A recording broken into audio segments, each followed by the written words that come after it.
This is a 2019 Infiniti Q50 luxury sports sedan, and it is specifically their signature trim. And Infiniti says this is the highest selling trim, and it's continuing to grow in their specific lineup. So there's the entry-level Luxe, then there is the Signature, and then there is the Sport, and then there's the very, very top-end Red Sport. So up front is one of the differences, and it's a sportier front end. And let's take a closer look. Let me get out of the shadow. So yeah, little different than what you see on the other Q50s. Still looks really cool. LED turn signals, LED lights, LEDs everywhere because, well, it's a luxury vehicle, and that's what Infiniti does, and it looks really, really sharp. So let's go around the side.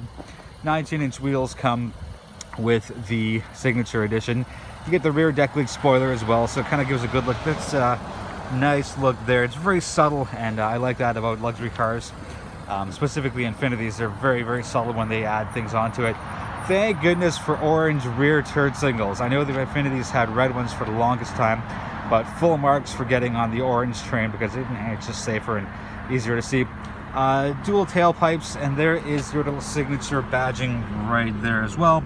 And you get the silver S that goes beside the word Q50, sorry, the letters Q50. Not quite the word, my apologies there. So let's go and take another quick look at the profile of the car, because that's really where all the differences are on the outside. Different front end, 19-inch wheels, and the rear deck lid spoiler. And just a little, let me actually go back to the rear for a sec.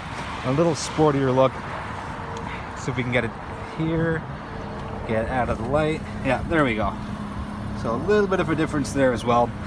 Let's just kind of keep going. So in the rear seats we go. Standard Infiniti stuff, nice leather seats as well. Very, very comfortable. I had a couple of passengers last night off to Niagara Falls. They said there were zero complaints about comfort levels and space back here. Up front, that's what we're looking at. Standard Infiniti interior for the Q50. Let's take a look at what it really looks like a little closer up. As we jump in to a nice warm car. So again, nothing really, really different here.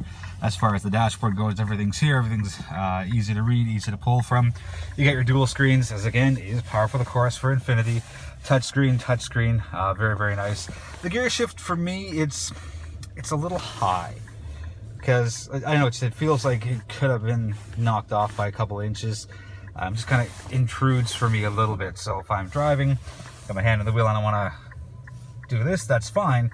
But maybe for its first world problems. But if I'm driving, hands on the wheel here, and I go here, my hand has always hit the gear lever as I go over to either put the HVAC off, play around with that, or any of that stuff there. So again, minor thing, not really the end of the world for me, just a little quirky thing as well. Again, I'm not going to talk too much about this. Dual screens, touch screen, great sound system. That's their little controller for your top screen for your navigation. Different drive modes. We'll get into that in the driving portion, but that's what we're looking at. Personal, sport, standard, eco, and snow affects the throttle response. Let me do that one more time. Yep, there we go. You can kind of quickly cycle through them to get to whatever it is you want.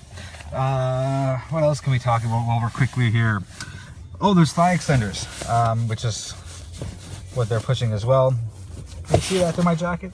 Yeah, there we go. So there's a bit of space there, and you close it up. So yeah, there's that. 3-stage heated seats. Actually 4, I should say. There's high, there's mid, there's low, off, and there's auto. So that's kind of interesting. I've always kept mine on medium. Thank you for the options, Infiniti. Push button start. And overall, the cabin is very, very nicely done. I've always liked that kind of curve at the top and how it mirrors the curve at the bottom as well. Very, very nice as far as the aesthetics go. Nice aluminum touches there.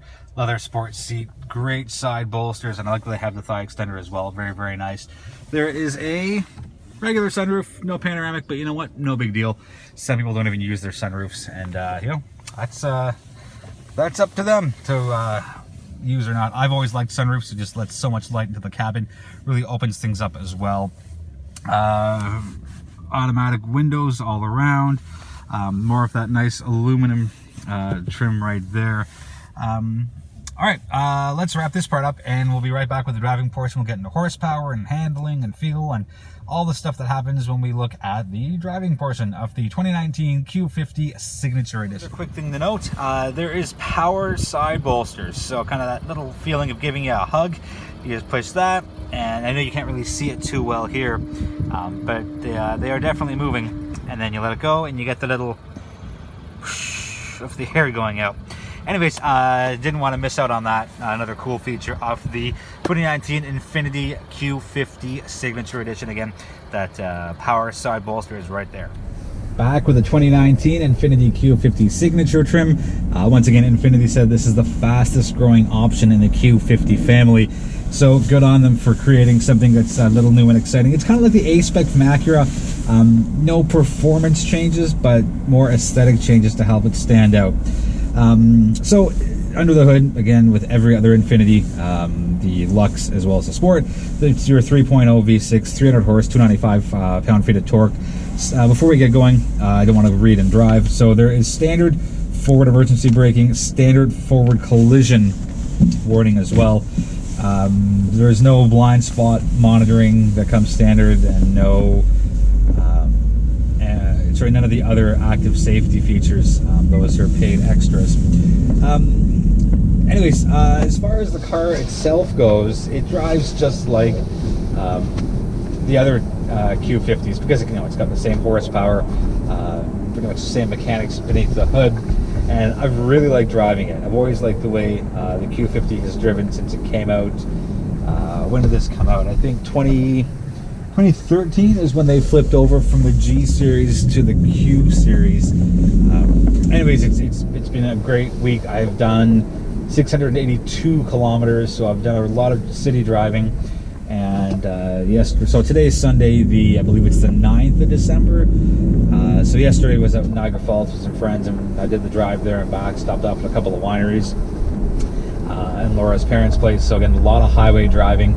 And the Q50 is just so good on the highway. It cruises, it's smooth, and on city streets, it's also great. Very responsive. It handles great, takes turns very well. There's so much power beneath your right foot, and it's very well put out there. So full marks to Infiniti for continuing on with providing and creating fantastic engines. And I believe this engine was one of Ward's 10 best engines for 2018. Surprise, surprise, said nobody ever. Well, at least not me, anyway. I do notice that it's a little on the thirsty side as far as fuel goes. So out of the 680-ish kilometers I've done, about 450 have been done in city streets. My fuel economy was up in the high 13s, and only by doing a lot of highway driving for the last day have I managed to knock that down to 11.9. So, big engine V6, even in eco mode, it's still, a little on the thirsty side. But no, aside from that, that's kind of expected. And I tried not to be too hard on the gas pedal. I tried to go a little easier to save fuel and see what the response would be. But again, right now I'm at 11.9, almost 700 kilometers worth. So, maybe people can be more gentle with their right foot than me. Who knows? As far as comfort goes, it is very comfortable. The seats are wonderful. They're leather. Again, that comes with the Q50 Signature trim.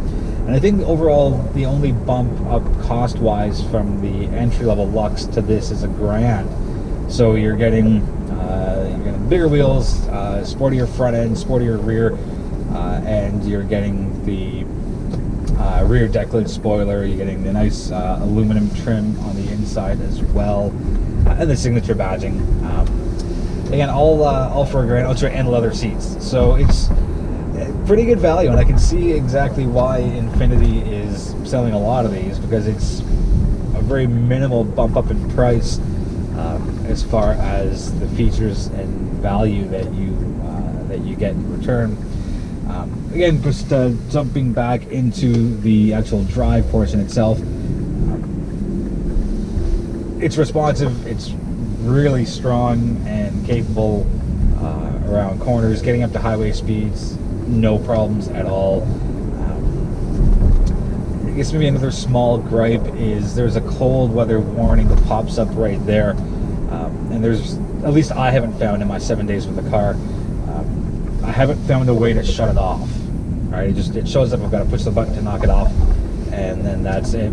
And as well, when the gas light goes on, it tells you, I think it's 68, 69, 70 kilometers left, and then it's fine, you know, whatever, you start looking for gas stations. But once it gets to 50 kilometers remaining as far as kilometers left, it just starts flashing with no numbers. It's just low fuel. So I wouldn't mind if at some point one of the engineers flip that around to have it count down properly from the 70 until, I don't know, like 20, 25. But to go from 70 to 50 and just cut out doesn't really help all that much. But you know, hey, that's just my 2 cents or 50 kilometers on that. Overall, it's been a great week in the Q50 Signature. I think they're going to continue to sell a lot of these. Again, it's minimal cost for a lot of value, and very happy with that. All right, that'll wrap up the review. Thank you so much for watching, everybody, and if there's any questions, let me know in the comment section. I'll do my best to answer them, and we'll be back sooner than later with my next review. Thank you so much.